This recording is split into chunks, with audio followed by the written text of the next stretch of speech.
सावेर तालुक्यातील चाचखेडा या गावात एक धक्कादायक घटना घडलेली आहे।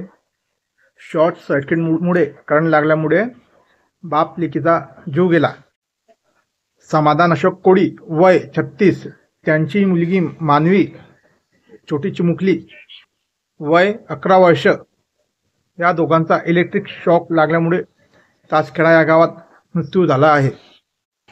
अशोक कोळी, समाधान कोळी यांचे वडील सकाळी उठून 6 वाजेला बाहेर वळत असलेले कपडे घ्यायला गेले होते।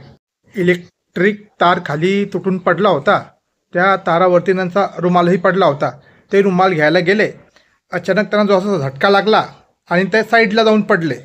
समाधान कोळी त्यांच्या वडिलांच्या मदतीसाठी धावले, तितक्यात ते पण त्या ताराला चिटकून गेले।